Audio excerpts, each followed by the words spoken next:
Yo, what is up, guys? What is poppin'? We are back with the ITL. Sadly, I couldn't upload my Week 9 battle versus my boy Tyler, aka Phantom Base, because Showdown kind of deleted all of this of its older replays, which kind of sucks. But we are back with Week 10 versus Helmy as his Wisconsin Weezing. We are currently 8-1, which is nice. 8-1 plus 24, I think. Pretty dominant season up to this point. And we are facing Helmy for the second time. We got I think a 5-0 or 6-0 win versus him in week 2, I think, week 2 or 3. But he made some major changes to his squad. He actually dropped Mega Lopunny, Clefable, and some other mon for Mega Beedrill, Florges, and Thunderous T. Which are kind of threats to my team. Like an SD Mega Beedrill actually could be pretty annoying, so I gotta have my revengers for that ready. Thunderous T has the potential to maybe sweep me, but I had a lot of answers for it, and I'm not too surprised to not see it coming. So that's nice. Helmy had a pretty up and down season. He had some good moments, won 2 in a row or 3 in a row at some point, but then like lost a bunch again. I think he's at 4-5 right now, playing me, which is definitely solid. He's still in a run for playoffs, I think, but definitely has to like win 2 or 3 of his last 4 games to have a shot at playoffs. But it's definitely possible. He's a very creative builder, and he's like in his third or fourth season of the ITL already, so definitely like a veteran in this league. But looking at my team, I obviously didn't do a team builder this week. Didn't really feel like it. We got Life Hop, Adamant, Mamoswine. It has a decent speed here against my opponent, so that it isn't forced to run Jolly or anything, because the stuff that outspeeds it is like Victini and Beedrill, stuff like that. I cannot speed anyway. And besides that, Helmy is a bunch of slower stuff, like Gudra that usually doesn't run a lot of speed. Tangela obviously is a C configurator. And Life of Adam and Mammoth might actually 2-hit Chaos everything on my opponent's team. That's really wild. He doesn't have a switch in.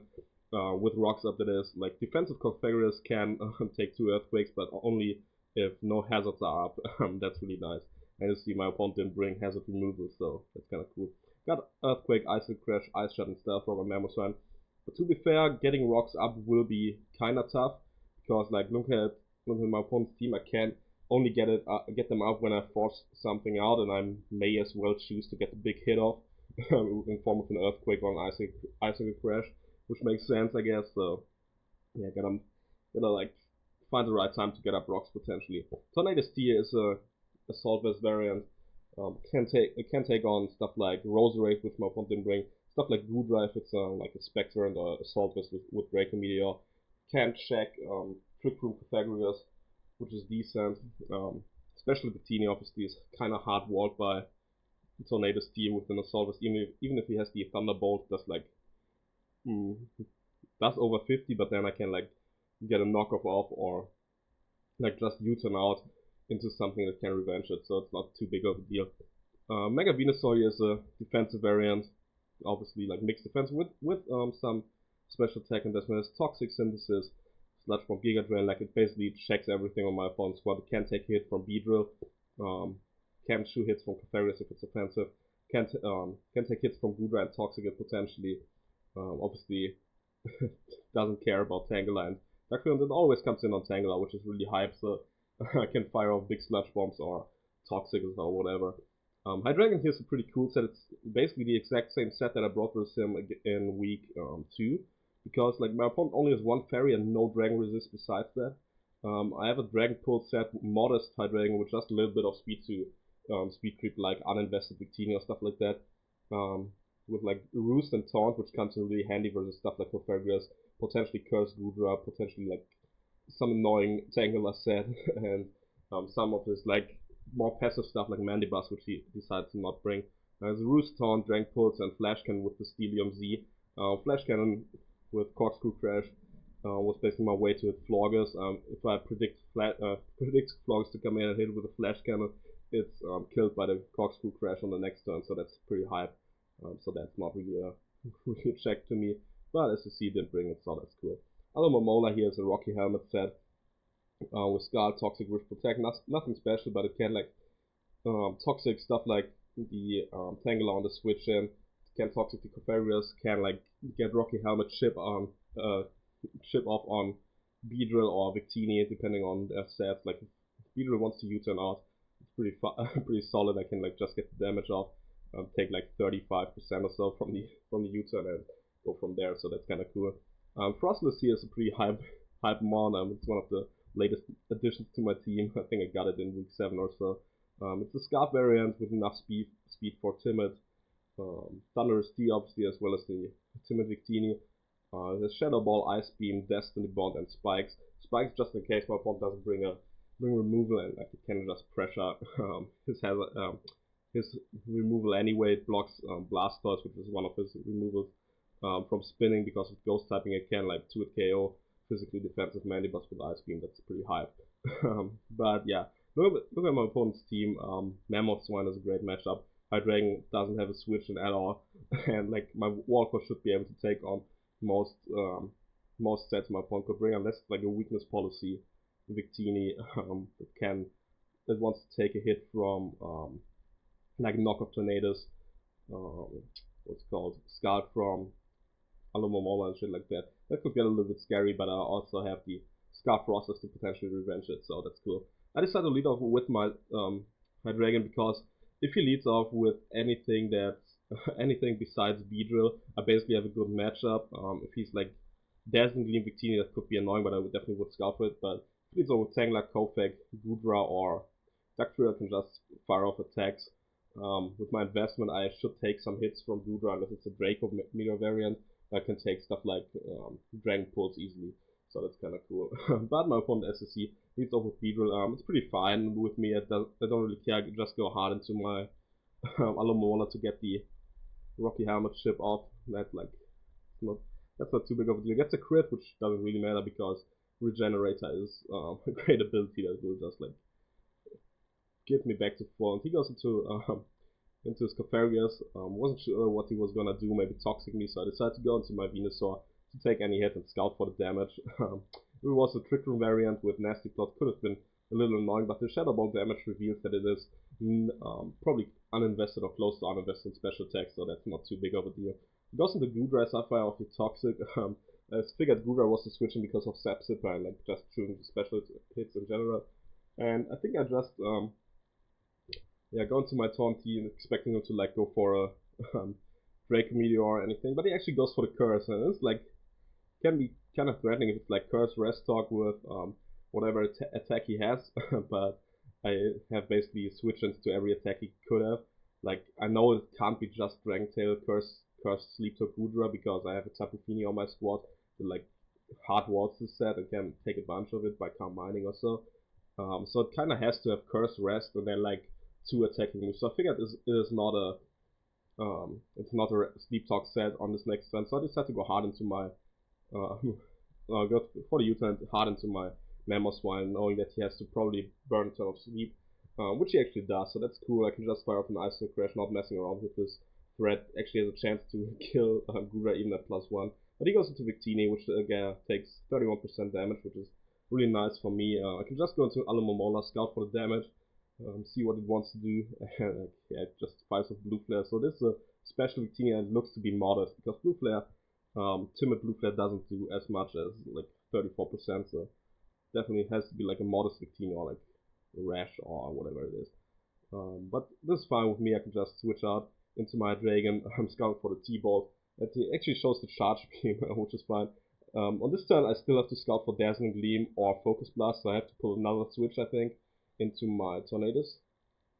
Yeah, which I do. So, like, basically covering all options because whatever he switches out into, like, kind of loses to Tornadus anyway. He goes into Kofag after he switches on into Tangela.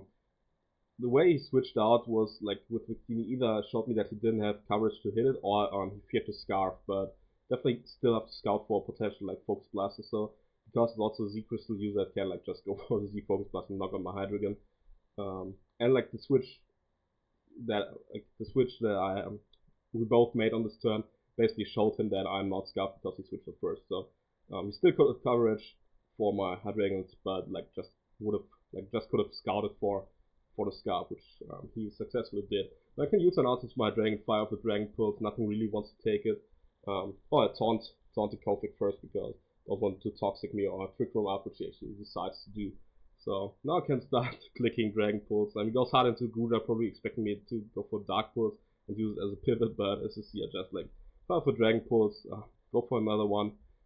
Can taunt this Cofrarius again. I don't lose anything by it because like even if it's HP fighting, that's like 25 to 30 or so, because it's probably uninvested and like can't really beat me 1v1. So now I can just go for another Dragon Pulse as he switches out into his Tangela, I think, which is not like going to appreciate this this Dragon Pulse. It does like 70% or close to it, which shows that it is a physically defensive Tangela, or maybe even like a modest max HP Tangela, but definitely not specially defensive. So this Tangela is not a switch in either, and he basically has to sack a Mon now, which is really high. I go for another Dragon Pulse, and I shot off the taunt already. Yes, he could potentially pain split up in case I don't go for taunt, but I decide to just go for the corkscrew crash in this turn because after left it has a chance to knock him out. I need a high roll if he's max specially defensive, which he looks to be. But I just decide to go for it and try to knock something out here because it does more than the Dragon Pulse. Go for the corkscrew crash and don't kill him, but that's fine because he just goes for the Shadow Ball. So on this next turn I could roost up potentially, but I decide to just go for Dragon Pulse and knock out this Cofrarius because that's like the only thing that can take hit from Mamoswine. So that's kind of cool. Beedrill comes in, I'm forced to switch out. I can just go back into my Alomomola as the Rocky Helmet damage will put this thing closer and closer in range for the Ice Shot. A max roll Ice Shot will already kill this Beedrill, so I need one more Rocky Helmet damage. Rocky Helmet hit to get rid of it. Goes into Tangela, which gives me a free switch into Venusaur, which also gives me a free synthesis, I think, on this turn. My opponent goes into Dugtrio.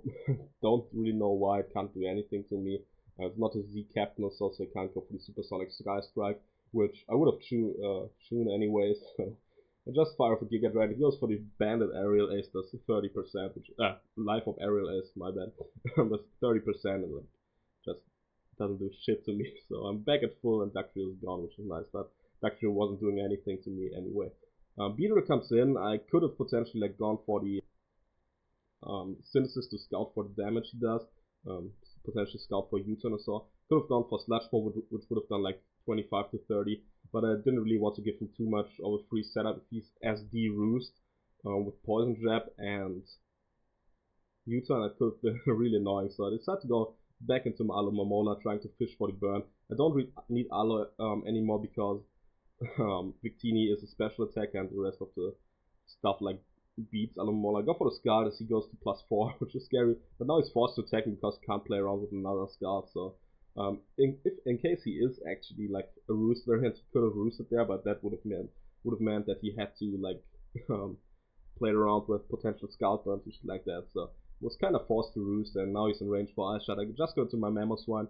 I'm really I was really close to Earthquaking here to catch the Victini, which is like a pretty obvious switch in all, like potentially the Gudra sack that could be incoming, but I decided to like just play it safe because you can't play like around +4 Beedrill at all.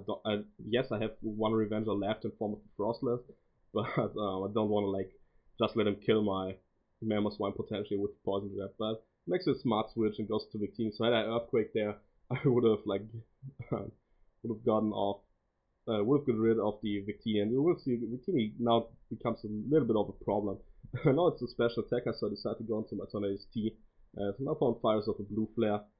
Gets the unfortunate burn, which kind of sucks because now knockoff doesn't do as much as I wanted it to, but it's fine. Like I can just go for a knockoff here, see if he's a Z Crystal move on Z Crystal user or not, which he actually is. I just do 30% don't knock off an item, which is bad for me, but gives him actually free flame charge. And now things are getting scary. I can't allow him to get to +2 at all, but it's still not big of a deal. He can potentially knock out my Tornadus here, but then like with the Blue Flare, but then my Frostless basically revenges because outspeed +1 Bikini guaranteed. And he's kind of forced to go for a Charge Beam here, which I know does not kill me from the range I'm at, because he needs to be a +1 to kill my Mega Venusaur. Even if he has the Fire Z Blue Flare, Venusaur actually chews an unboosted Inferno Overdrive from 97%, which I'm at, and put just revenge with the Sludge Bomb. So he goes for Charge Beam, gets a crit as I actually miss my Hurricane, and now this becomes a problem. If he goes to +2 speed, I'm basically forced to sack 2 or 3 mons, because if he gets the no, he didn't even get the special attack boost, so it's not too big of a deal. But had he gotten it and then like had the chance to go to +2 speed, I basically had to bait the Fire MZ Blue Flare with the Mega Venusaur and sack another mon, potentially like Hydreigon or Thunder Tornadus, and then like try to sweep with Venusaur plus Mamoswine or Frostless potentially. But I got to my Dragon here, trying to see if he goes for the Charge Beam or not. He goes for the Charge Beam actually. Now I can go back into my Tornadus T, potentially baiting a Z move, but he goes for the Focus Blast and still doesn't kill me. So now at this point, if he goes for the Flame Charge here, he actually is in a solid spot, because then I needed to go into my Venusaur, sack my Dragon on the Z Blue Flare, go back into Venu, get my Venu weakened, and like have Beedrill potentially get to +2, get another kill, and then have to like beat Gudra and Tangela with my Frostless and Mamoswine, which actually would have been easily done, but it would have been like would have made this game much closer than it needed to be. So I let him kill me. He actually goes for the Charge Beam, which is nice. Gets the +2 special attack. I can just go for the Shadow Ball here. Don't lose anything by that. And fire and kill this Victini. So Frost is getting its first kills in them of the Crobats, which is hype. So Tangela comes in. I can just go back into my Venusaur. Doesn't like doesn't give my opponent anything. Basically, like the play probably needed to make there was doubling out into Mega Beedrill to potentially like get to +2 and kill one more mon, because I was basically forced to either go hard into Mamoswine or Frostless. But I mean, it just goes for the knockoff, and this gives me a free kill with Sludge Bomb, because Beedrill can't take 2 Sludge Bombs anyway. Venusaur like just chilling and one is inside team. Beedrill comes in, like can just go hard into Frostless as like Poison Jab. I know won't kill me at all, and I can just like fire off Ice Beams here to kill this Beedrill and potentially kill this Tangela. I think it's a roll to Oko, not specially defense Tangela. I get 95%. He can't kill me with the Giga Drain though. Even if he crit me and killed me, Mamoswine obviously would have won. Obviously any other mod would have won. So Frostless is able to come in clutch and wrap up this game, and this is gonna be GG to my boy Helmy. His Victini set was really cool. We improved to 9-1 though, and I think we clinched our division with that win, which is really hype. And now we can like just go for some memes in the later stages of the season. We'll try to obviously go to 12-1 guaranteed. Like I don't want to lose another game. The one loss that I caught in week 8 or whenever it was already getting on my nerves. So definitely wanna win out from here on out, but we'll see about that. Shout out to my boy Helmy. He brought some cool stuff like SD Beedrill. Actually, like was a threat. The team was cool. The Gudra was pretty creative. I don't know what moves it actually had, but it could have been annoying if we got rid of Mamoswine potentially. But yeah, that's gonna be week 10 of the ITL. Hope you guys enjoyed. Leave a like in the comment if you did, and catch you in the next video. See ya.